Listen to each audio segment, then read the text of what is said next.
So welcome, John. John Barry is with us today for this second part of our seminar. This week's topic, urban polarization, the sum versus its elements. We debated positions of planners as sculptors of inequality or as safeguards of just cities, just in the first part. And you've already read one book chapter by John Barry prior to this session, and we are really honored to have him with us today to explain some of his thoughts and also to be open to whatever comes up in your mind, questions that you have, to make it a challenging exchange also among all of us.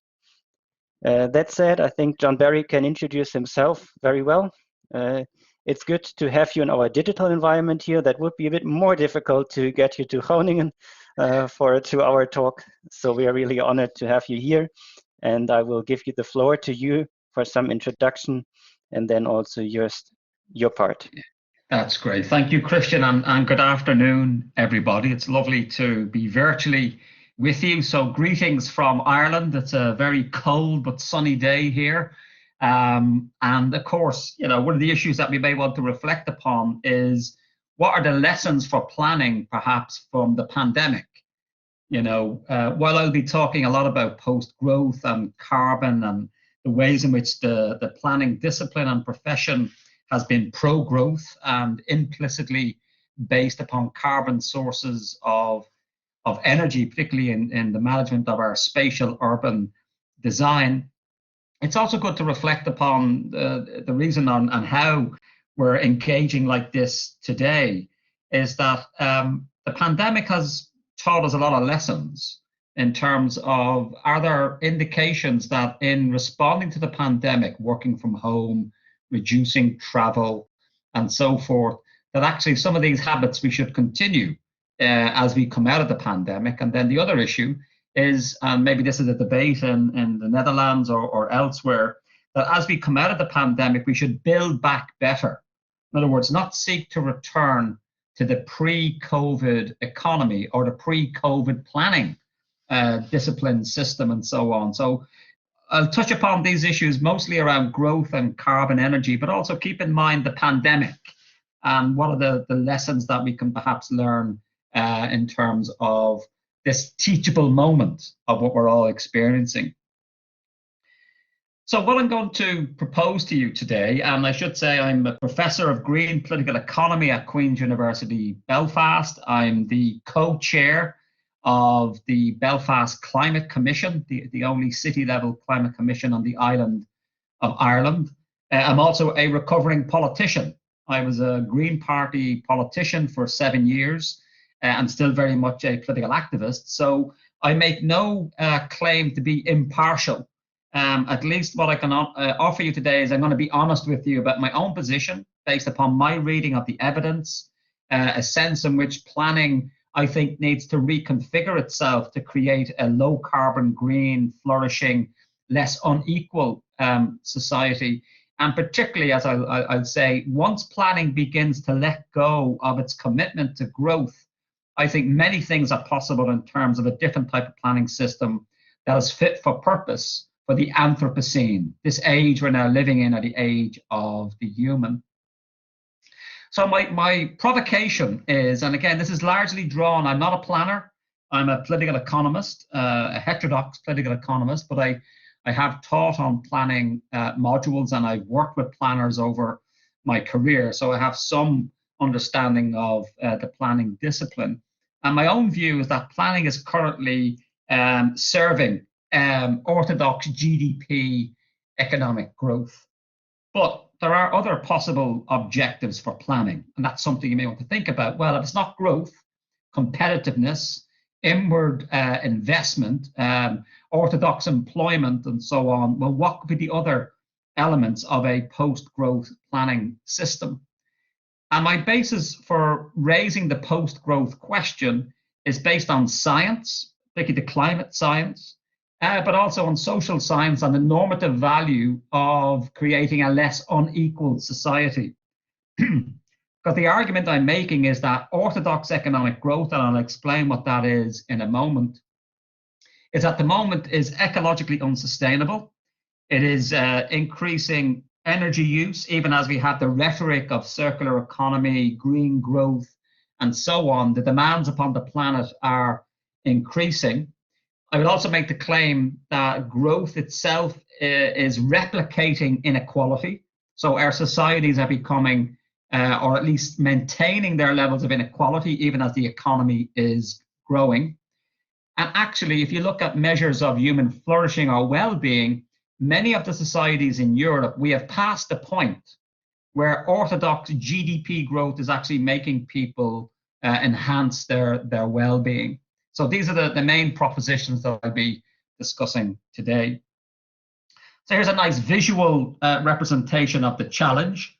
So you've got the young female ecologist, obviously based on her knowledge of ecological science and reading the Intergovernmental Panel on Climate Change, and particularly their 2018 report, basically saying that economic growth as we currently know it is incompatible with the sustainability limits of the planet.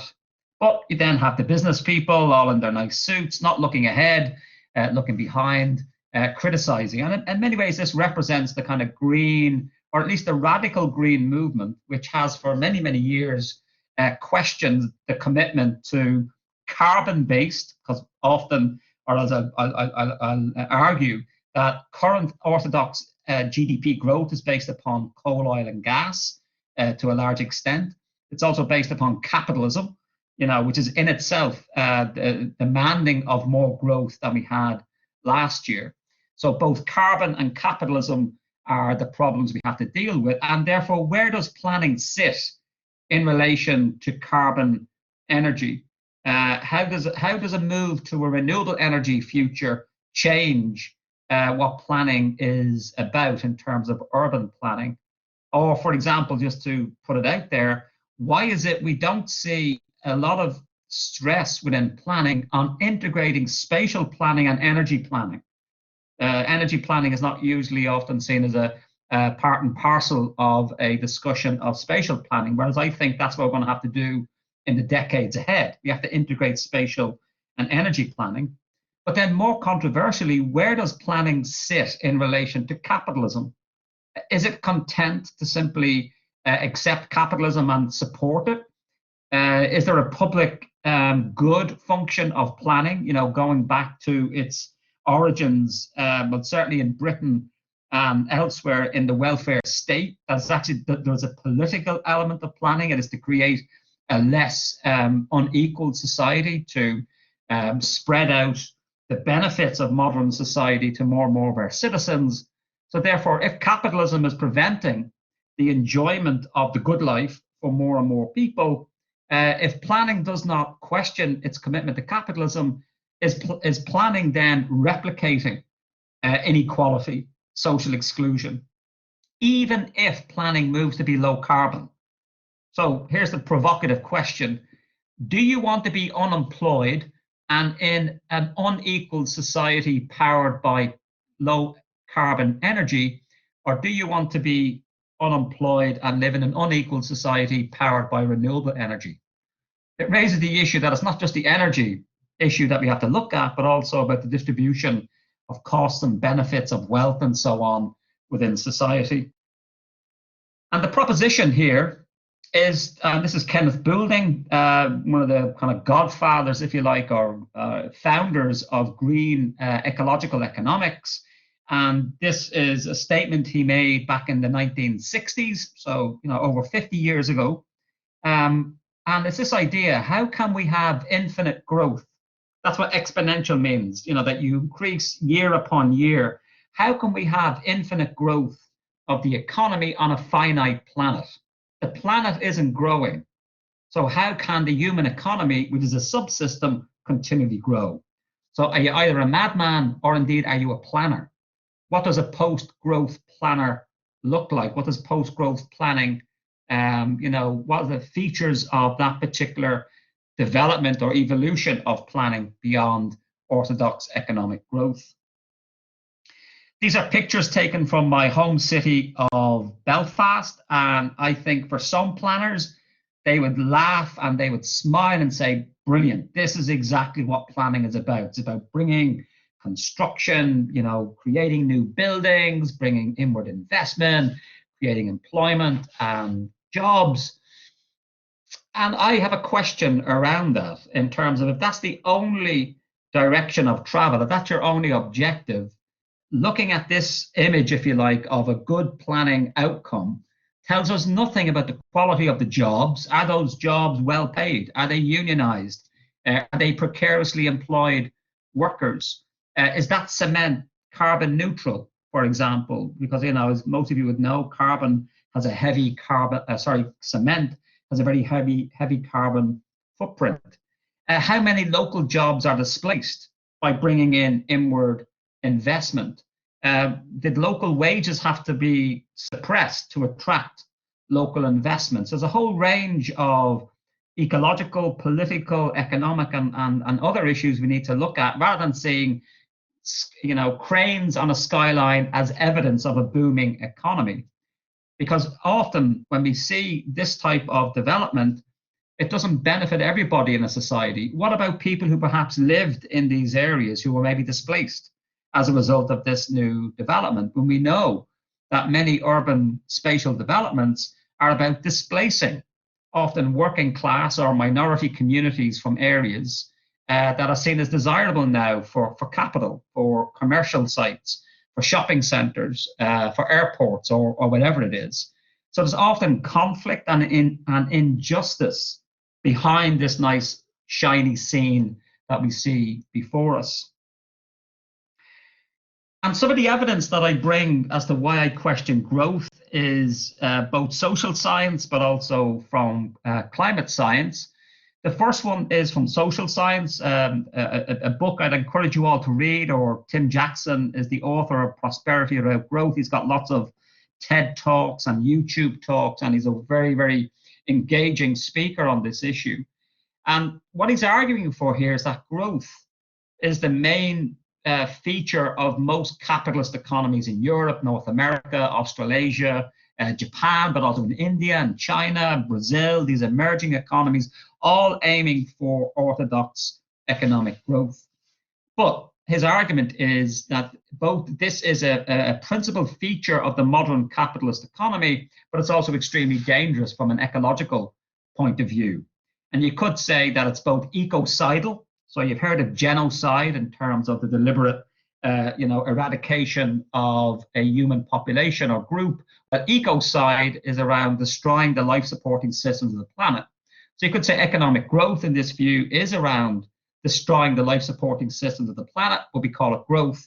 Or another way of looking at it from the medical science field is that this is cancerous growth.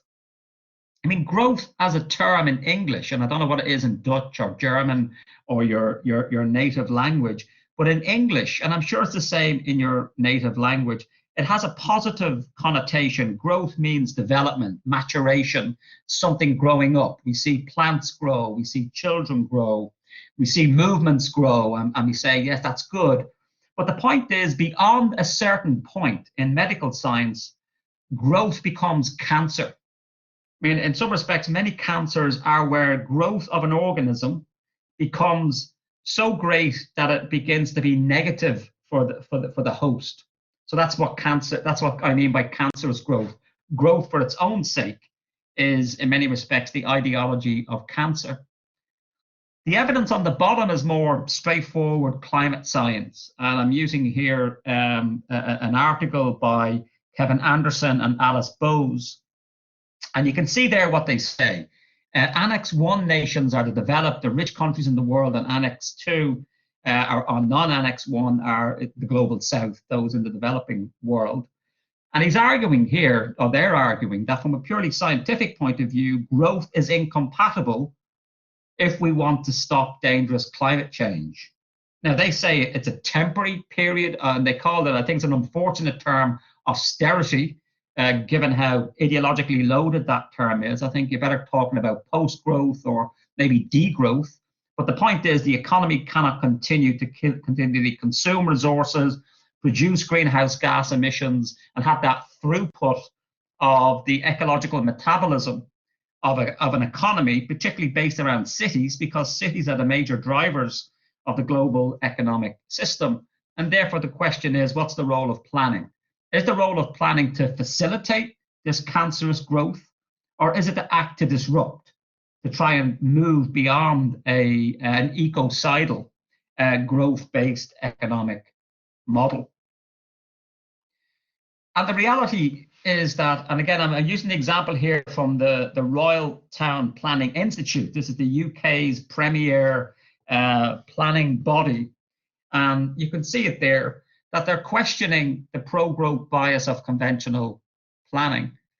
Is that, it's seeking to, view this issue, but I think in a very bizarre way. So this is a quote from its planning, from its website, but it's arguing against me, so I'd be a critic. Planning, it says, planning can and does play a positive and proactive role in sustainable economic growth and development. And it's, again, to me, evidence of this commitment to economic growth. Why can't we begin to see that maybe economic growth should not be the major aim of planning, but we move to, human flourishing or public health or some other measure that or a dashboard of measures of judging planning, not just by growth and development and inward investment and globalization and so on, but we judge it by other metrics that societies can determine are appropriate for planning. Or indeed, and I'm presuming this is the same perhaps in the Netherlands, in Germany and France, certainly is the case in Northern Ireland, where I live, that there is a bias towards development within our planning system. So in other words, the onus, burden has to be on those who object to development to make their case, as opposed to the assumption that development is good. And I think that needs to be questioned, because some development is good, some is not. Surely we should not have a bias towards development until we begin to see whether or not the development itself is positive ecologically and socially. So again, this is an example from where I live in Northern Ireland. And here's one of our main planning policy statements. Again, it's over a decade old, but it's still determining a lot of our planning law and planning decisions. And the very first word, you can see economic growth is the executive's top strategic priority. And I don't think this is peculiar to Northern Ireland. I think you'll find similar, expressions in most planning legislation and law in most countries, certainly in Europe and so on. Although I'll be interested to hear what Christian found out from the discussion he attended yesterday on post-growth planning in Germany. And what we need to do as citizens, but yourselves as planning students and so on, is perhaps to ask ourselves the question, well, what if orthodox economic growth is now a threat to resilience? It's actually a threat now to sustainability, that actually economic growth has now become uneconomic growth. And what I mean by that is that it's now causing more problems than it's actually solving. It may be serving the interest of a minority, and that's a key issue. So hold that thought. Whose interests is being served by economic growth, particularly if it's not being spread equally amongst all our population? And in that context, how should planning respond? So the argument here, and I use a quote here at the end from one of my colleagues who is an environmental planner, Barend Ellis, in a piece he wrote in 2016. You can see it there. And his argument is that even where planning talks about well-being and so on, it still prioritizes growth, even if this undermines a healthy urban environment. In other words, we can only have a healthy urban environment if it isn't going to challenge growth. In other words, growth sets the frame, the parameters within which, the possibilities for urban planning can take place. So you say, why am I critical of growth? And you should not read or listen to what I'm saying here is that I'm anti-growth. My point is it's about thresholds. What are the points beyond which continuing orthodox economic growth, which I'll explain in more detail in a moment, are now becoming net disbenefits to society? Why do we want to continue with a dysfunctional, suboptimal social objective of growth if it's no longer sustainable. Growth itself has not become decoupled from pollution, energy, greenhouse gas emissions, and so on. Even the pandemic, which massively reduced air traffic, car traffic, factory production, it's only reduced greenhouse gas emissions by a modest amount in comparison to disruption of our lives. So what if growth has now passed the point of being sustainable? But also then, what about the point beyond which growth is actually increasing inequality? In other words, it requires and manages inequality in wealth and income in society rather than addressing inequality. Now, of course, that only makes sense if you're concerned about inequality. If you don't care about inequality, you can dismiss this. But I'm an egalitarian. I'm presuming some of you, at least listening to me, will be as well. And that planning should be about creating not just a sustainable, but a socially just, inclusive, less unequal society. Well, if that's your objective, maybe growth isn't for you or for planning, because growth itself manages and reproduces inequality. But then the last point, what if growth has now passed a point, certainly in European societies, where it's no longer adding to human flourishing? There's lots of economic activity, globalization, marketing, consumption, but in terms of the quality of our lives, it hasn't really changed all that much. In which case then, why go for economic growth and all this activity when actually what we should be focusing on in terms of a policy objective is human flourishing? Let's enhance human flourishing and well-being and not necessarily be focusing on economic growth. And here are the issues of economic growth in terms of GDP. So GDP, sorry, the bit that you can't really see, it says the expenditure of all goods and services produced within a country. And what we see here is that, these are the things that add to GDP, things like beer, commodities, bicycles, education. But some negative things also add to GDP. Divorce, for example.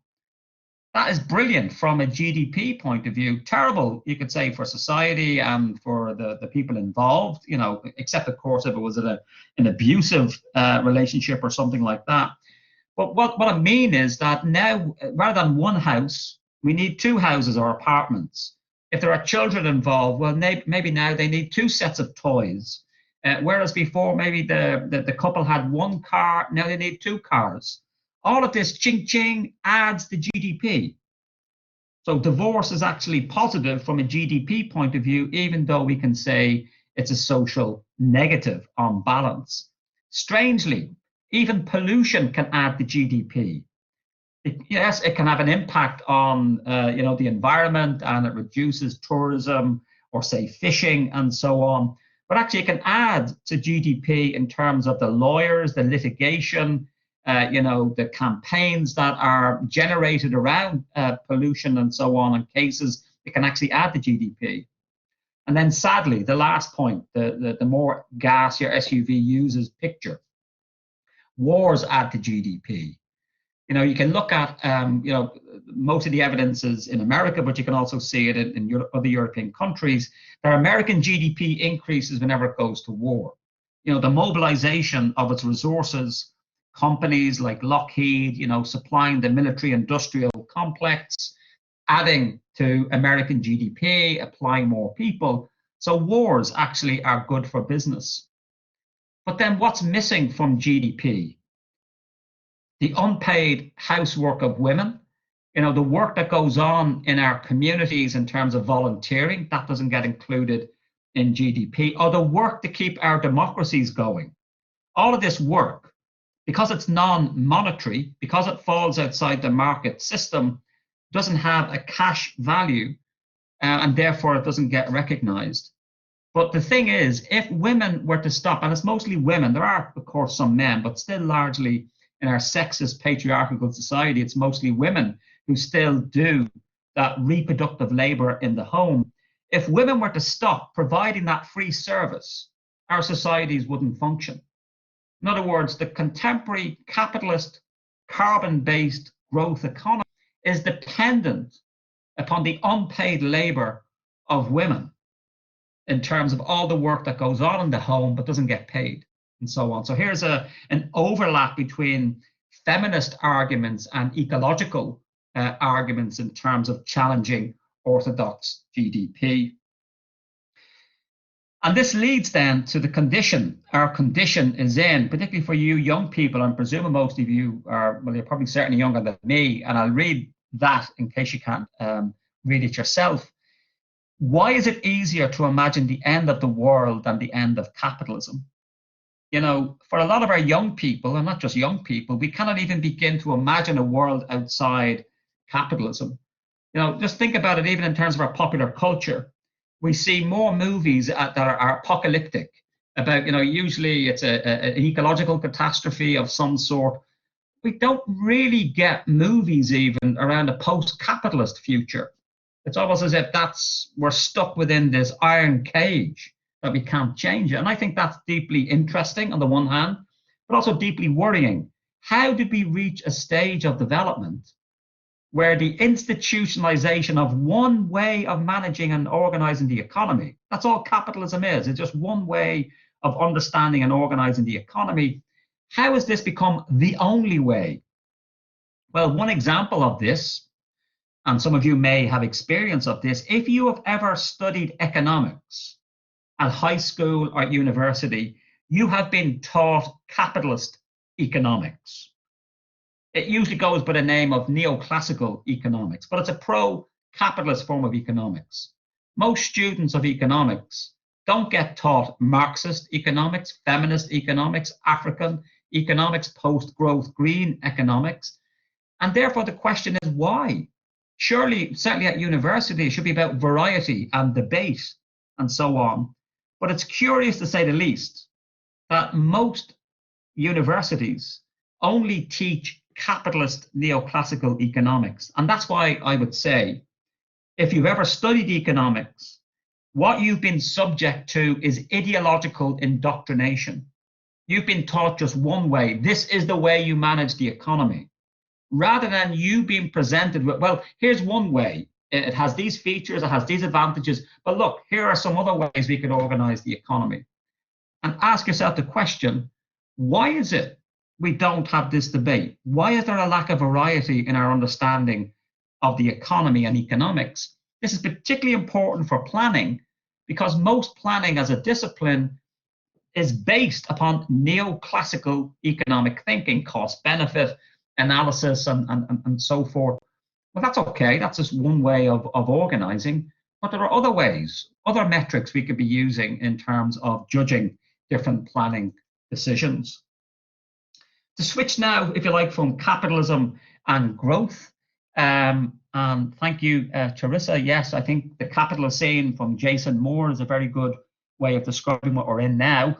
I also think we're in the petro culture at the moment.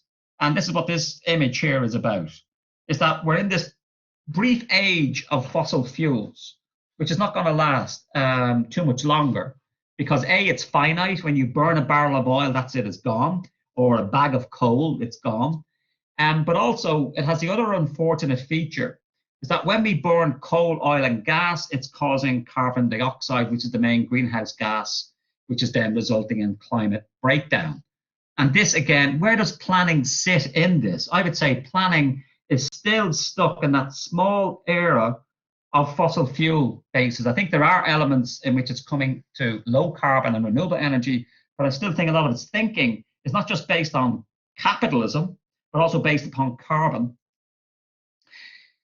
And here is an interesting, and I don't know whether this is the same in the Netherlands or Germany or some of the other national planning systems you may be looking at on your course. Again, this is from the UK and the Royal Town Planning Institute. And it's to show you the connection between oil and growth. And particularly there was a study that was done a couple of years ago, almost a decade ago, looking at peak oil. You know, what would happen to economies and what's going to happen from a planning perspective when we reach the maximum amount of oil we can extract from the earth, and then oil production and consumption begins to reduce. And it's very, very challenging because we don't realize the extent to which particularly oil is a major part of our everyday activities and lives. And so it was taken seriously, at least in this document, but then of course it was moved on. The Royal Town Planning Institute didn't develop, for example, a set of protocols for a post-carbon planning system. It recognized the issue of peak oil and then moved on. It went back to the default position of being pro-carbon. And this is a question, and I throw it out there as a challenge or a bit of fun for you to think about. So, can you think, by the time we finish our time together today, can you think in the room that you're in, can you name one thing that isn't made in whole or part, or transported to where it is in your room in whole or part without the use of oil? And the reason why I get you to think about that is to show you, good on you. That's one. I will accept that as a good answer. See if you can think of anything else. And to see that almost everything we use every day has been based on an oil economy and oil energy, and then of course natural gas and coal and so on. So it's about we've created an entire urban form, an industrial civilization based upon a non-renewable energy resource. And here's our challenge, just to see the amount of energy we get from oil. So here's a visual representation. That's the Eiffel Tower, obviously, in terms of looking at what does a cubic mile of oil a year look like. And what would we need to produce the same amount of energy that we get from that amount of oil? And here's the thing, most people don't realize, oil is an incredibly magical resource. It gives us a lot of kilojoules of, in terms of measurement of work. The amount of energy we get from oil is fantastic. We've not discovered anything equivalent in terms of the same amount of energy from a liquid fuel such as oil. So to bear that in mind, so to get the same amount of energy from that amount of oil, this is what we would need to, have 52 nuclear power stations, 91 million solar panels, 33,000 wind turbines, 4 Three Gorges dams, the largest dams in China built in the world, 104 coal-fired power plants. And it's just to show you the amount of energy that we get from oil. And it's to raise this as a proposition. I think we mistakenly frame the energy transition as we move from a quantum of carbon energy to the same quantum of renewable energy. So that's why you get these debates. Oh, renewable energy, wind, it's intermittent, it will never produce the same as coal or oil or gas. And I think that's the wrong way of framing it. It's not about saying, how do we take a quantum, an amount of carbon energy, and then say, how do we replace this with, a quantum, the same quantum, or increasing levels of renewable energy. But what about reducing our energy demands? What about energy efficiency, energy conservation, or energy reduction? Now, where does planning sit? Imagine the design space for planning was not on the assumption of increasing energy use, even if that energy use is renewable energy. What if the design challenge for planning is, how do you reduce energy consumption? That's a very different proposition than the assumption of either carbon or low carbon energy growth for planning. And I think that's the discussion we also need to have in terms of planning. So what if a low carbon renewable energy economy is also a low energy economy? It's not just low carbon, but a low energy economy. So what are the implications in terms of this transition to a low energy economy for planning? What does that look like? How would planning as a discipline, legislation, as an institution, as a set of laws, how would planning change if its aim was low energy production? That's what it was, the government and society decide that's it, we're reducing our energy use. What would change in planning? What types of buildings would be approved? Where would the spatial urban developments happen in different ways if the aim is to reduce energy? Would we see less suburbanization? Because as many of you know, suburbanization is probably one of the greatest misallocations of resources in human history. It takes a lot of energy to have these large suburban sprawl. Of course, America excels at this. That's why it has a very strong car-based culture. And it also means it's heavily locked into carbon, because suburbanization itself requires a lot of carbon energy. So you could say if we move away from carbon energy and the assumption of increasing energy use, we might require more re-densification of the city. What about bringing in growing food in the city as opposed to, the energy involved in bringing food in from outside? I think it's about setting the objectives for planning and say we want low energy use, we want high levels of sustainability, we want beautiful parks and gardens and ecological nature-based solutions for dealing with climate adaptation. And I think planning can deliver on those. The problem is at the moment, planning is orientated towards orthodox economic growth. And increasingly, how do we green orthodox economic growth? And therefore it's probably maybe beginning to get a handle on the climate challenge and the energy transition, but it's not really telling us about social injustice, class inequalities, racism. And of course, there are racialized impacts of planning decisions in many parts of the world. So it's these social elements that are also important and not to neglect. In other words, planners shouldn't feel happy just because, we're now getting a handle on the climate issue or energy transition. But, well done, that's really good. But also, what about relocalizing the economy, making the local economy more resilient? What about class inequalities, racialized inequalities? What are the impacts on gender relations from particular planning decisions? So it's about seeing that these social and economic and even the cultural issues are as important as the ecological and environmental. So just to begin to conclude, and then we can have a discussion. So maybe what I'm proposing is a new purpose for planning in the 21st century, the Capitalocene or the Anthropocene, depending on one's particular ideological view.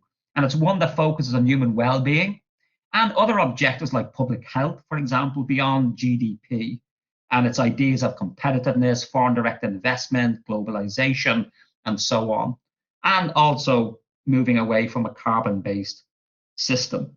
Maybe it's about a return to planning to its original origins and impetus in the public purpose.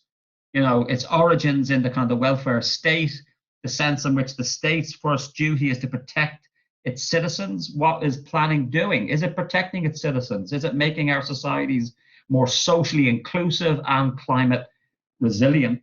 And particularly in terms of big infrastructural changes, in terms of transportation and housing and our food system and so on.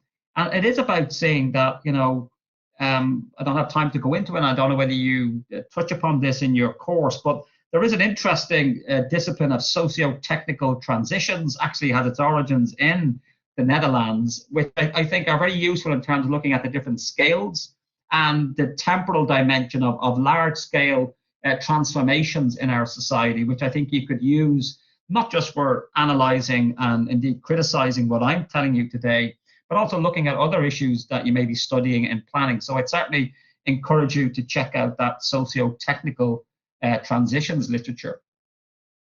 But my own view is this is what planning in Europe, planning in the minority world, planning in the white Western world, to use another phrase, that planning in the 15 to 20% of the human population that's living in capitalism, high carbon, high consumption ways of life.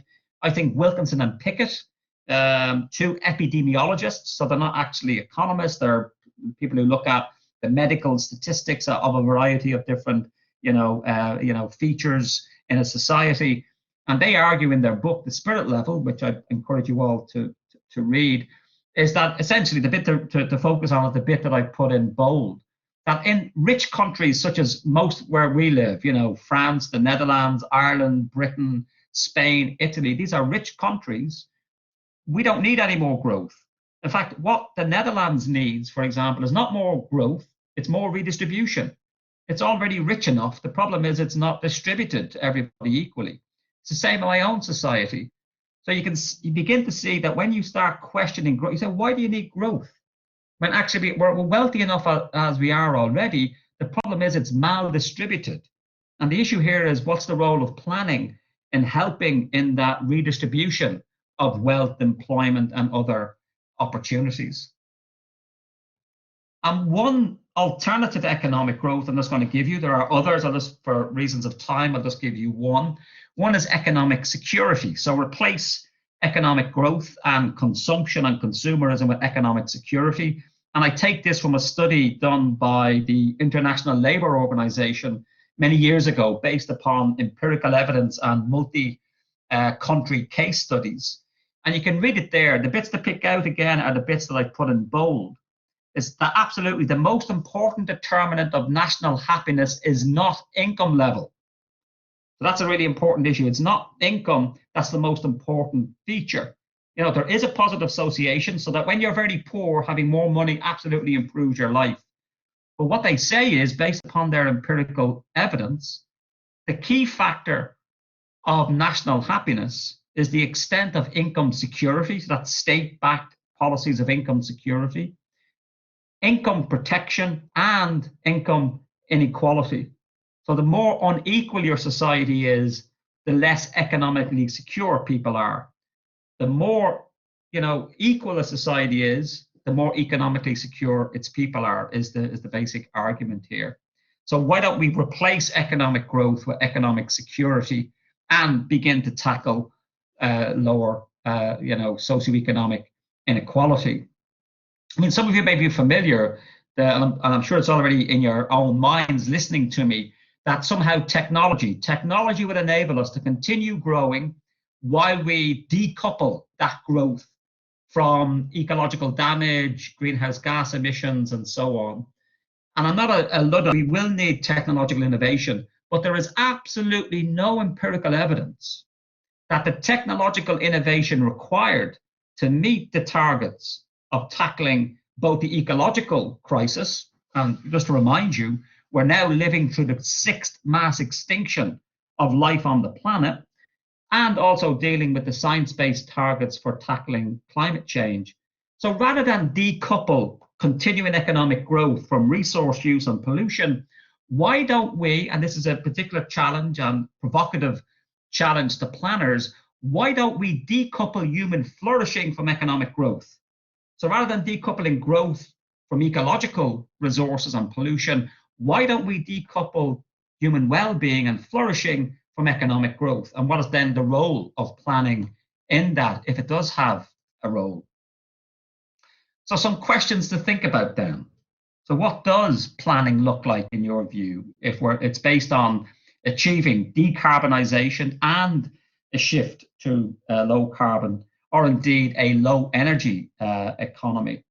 What does a post-growth planning system look like? Particularly, that to reiterate, what does a low energy planning system look like? And what does a fit for purpose planning, fit for purpose for the challenges and opportunities of this current age, where we're living in a climate constrained, we have to absolutely reduce our use and the impacts of carbon energy. So we have to constrain our carbon emissions. But the reality is, and I didn't really talk about it much, is that we are going to live inevitably in the decades ahead in a climate changed world. So we have to talk about climate adaptation. Even if we were to stop burning all carbon now across the world, we have pumped up enough greenhouse gas emissions that we've locked in climate change for the decades ahead. So they're just some questions that you may want to think about. And this is probably something that you're very familiar with. I always like using it in terms of showing the positive possibilities, that often the green ecological climate transition is presented in a negative way. It's about sacrifice, it's about what we lose and so on. And I would rather say, well, what are the positives? What are we losing now in our capitalist, consumer, carbon-based system that we could actually, move on to a better society, a better economy in the years and decades ahead if we make this green transition? So the issue here is to frame and to consider, why is it in public debate often climate is presented as this kind of top-down, technocratic, expert, kind of negative view, as opposed to saying, well, actually, there's lots of potentials in the green economy.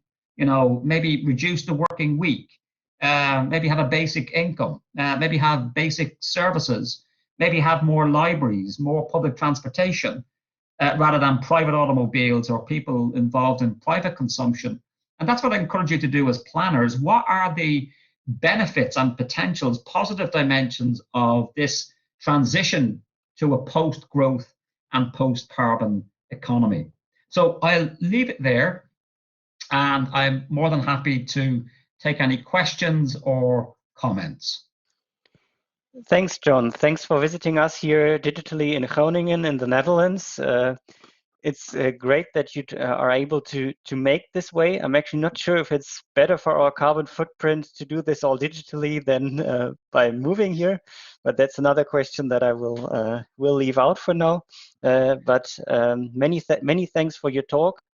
In close relation to our course topic, the core city matters, social justice and urban inequality. So where we really want to position planning and planners in the way how you see inequalities, how you perceive them, and how you can use the justice perspective to also serve different purposes of planning, but definitely make planning better. So making spaces better together is also the slogan of our faculty in Groningen.